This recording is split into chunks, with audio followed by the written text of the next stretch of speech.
guys, welcome back to my channel and another exciting vlog. তো I hope তোমরা সকলে খুব ভালো আছো and very good morning to all of you. So আজকে হচ্ছে আমাদের ডে 4। তো আজকে আমরা করব হরিদ্বারের লোকাল সাইট সিনগুলো, কারণ আমাদের হোমস্টেটা কিন্তু ছিল হরিদ্বারে। এর আগে যে পার্টগুলো তোমরা দেখেছো ওইগুলো আমরা ঋষিকেশ, উত্তরাখণ্ড, দেরাদুন এই সমস্ত জায়গা করেছি। অ্যাট দ্য লাস্ট আমরা যেখানে এতদিন ধরে স্টে করেছিলাম সেখানের আশেপাশে জায়গাগুলো তো একটু ঘুরে দেখতে হবে। সো তোমরা বেসিক্যালি সবাই জানো যে হরিদ্বার হচ্ছে একটা দর্শনীয় স্থান, সেখানের আশেপাশে কিন্তু অনেক ফেমাস মন্দির রয়েছে। আজকে আমরা সেগুলো ভিজিট করব। সো দেখতে পাচ্ছ এখানে আমরা রোপওয়ে করে কিন্তু যাব মা মনসা দেবীর মন্দিরে। সো এখানে আমরা টিকিট কেটে কিন্তু বসে আছি। তারপরে এক এক করে লাইন দিয়ে আমরা এবারে রোপওয়ের গাড়িগুলো, যেগুলো তোমরা জানো, এই যে দেখতে পাচ্ছ, এক্স্যাক্টলি নামটা আমার এই মুহূর্তে মনে পড়ছে না। সো এইগুলোতে আমরা এবার উঠে পড়েছি। ভেরি এক্সাইটেড আর একটু নার্ভাস, কারণ এটা যখন একটা কেবেলের তারের ওপর দিয়ে যাচ্ছে আর অনেকটা হাই। সো আমার এটা ফার্স্ট টাইম এক্সপিরিয়েন্স। আমার ইচ্ছে ছিল অবশ্যই এটা করার, বাট ঠিক আছে, আমার তো লাস্টে খুব মজা লেগেছে। সো আমরা এই রোপওয়েটা দুবার এক্সপিরিয়েন্স করেছি, একটা মা মনসা দেবীর মন্দিরে এবং একটা মা চণ্ডী দেবীর মন্দিরে। সেটাও তোমরা এই ব্লগে দেখতে পাবে। সো দেখতে পাচ্ছ ভয়ে কিন্তু আমরা নড়ছিলাম না, যেহেতু ওখানে আমরা সবাই কলেজের ফ্রেন্ডসরা ছিলাম। এবার সবার মোটামুটি ফার্স্ট টাইম এক্সপিরিয়েন্স, ওই জন্য আমরা বলছি এই চুপ কর প্লিজ, বেশি কথা বলিস না, কথা বললেও যেন ওটা নড়বে এরকম একটা ফিল। বাট আমাদের দারুণ লেগেছে। সো দেখতে থাকো।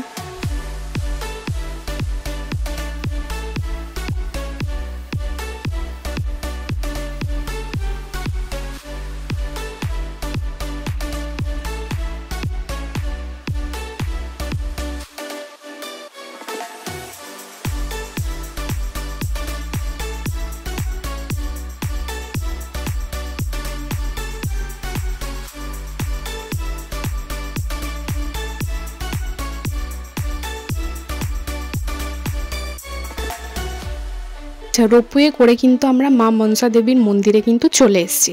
এরপরে আমরা নিচের দিকে যাব এবং মন্দিরে পুজো দিয়ে নেব। বিভৎস ভিড় ছিল, তার মধ্যে আমরা কোনো রকমে পুজো দিতে পেরেছি এবং মন্দিরটার আশেপাশে একটু ঘুরে দেখেছি। তারপরে এবারে আমরা আবার ফিরে যাব যেখান থেকে আমরা রোপওয়েতে উঠেছিলাম সেখানে। এটা হচ্ছে নিচে নামার সময়, ঠিক আছে।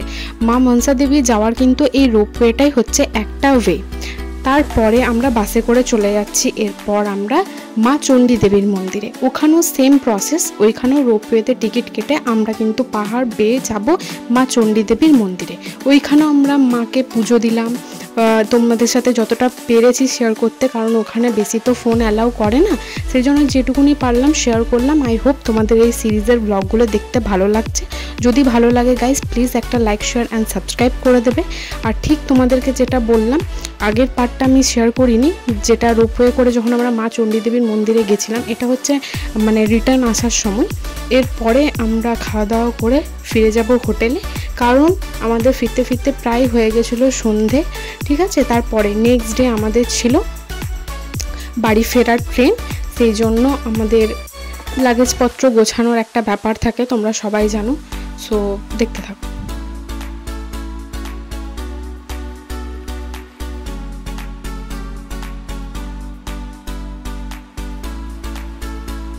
রোপওয়ে থেকে আরেকটা কি ভালো জিনিস জানো, এই যে পুরো হরিদ্বারটা তোমরা দেখতে পাচ্ছ ওপর থেকে, ভিউটা অসাধারণ। আর ওই যে টুলিগুলো যাচ্ছে এক এক করে, দেখতে পাচ্ছ, এত সুন্দর ভিউ ছিল না, আমার দারুণ লেগেছে। আমি আবার কোথাও ঘুরতে গেলে যদি রোপওয়ে থাকে আমি তো আরও চড়বো, আমার দারুণ লেগেছে।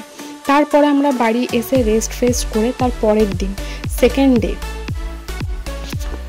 তো আমাদের বাড়ি ফেরার টাইম কিন্তু চলে এসছে। তো আমি এই ভিডিওটা পুরো র ভিডিও তোমাদের সাথে শেয়ার করছি। আজকে আমরা 1 ঘন্টার মধ্যে, হ্যাঁ দেখো ব্যাগ উঠাতে পারছে না, 1 ঘন্টার মধ্যে কোনো রকমে আমরা আজকে রেডি হয়েছিলাম,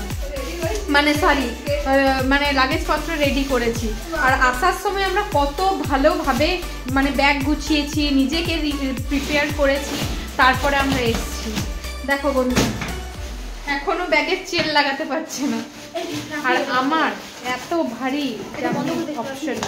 ওকে গাইজ একটু পরে আসছি। এত ভারী হয়ে গেছে ব্যাগ, এবার বসে গেছে, আমি আর উঠবো কিভাবে আমি বুঝতে পারছি না। যদি এই আমার রুমমেট হেল্প করে আমাকে উঠাতে, তাহলে আমি উঠবো। এই দেখুন গাইজ উঠালো, দয়া করেছে। আচ্ছা এই ব্যাগটা যদি রাস্তায় ফেটে যায় তাহলে কিছু করার নেই, মানে যা ফুলন ফুলেছে। এই দীপিকা দেখ তো ব্যাগের স্লাইডগুলো কি রাস্তায় ছেড়ে দেবে? না না চলো দেখ না ভাই, ও এইগুলো পিঠে নেই দুটো, না না যে একটা ফুলে আছে, এটা একটু ফুলে গেছে, আর ওইটা এটা ঠিক আছে। কি অবস্থা গাইজ, কিছু বলার নেই, খুব খারাপ পরিস্থিতি। এই যে ব্যাগটা, এটাকে এবার আমাকে এখানে নিতে হবে, মানে আমি বাসে উঠবো কি করে আমি ভাবছি। তার মধ্যে এইটা আমার আরেকটা ছোট হাতি আছে, খুব বাজে অবস্থা গাইজ। কেউ আসুন আপনারা প্লিজ আমাদের হেল্প করতে। ঠিক আছে চলুন আজকের মতো টাটা বলছি। एक्सकर्शन खत्म, अब चलो घर, बाय। ये देखिए गाइस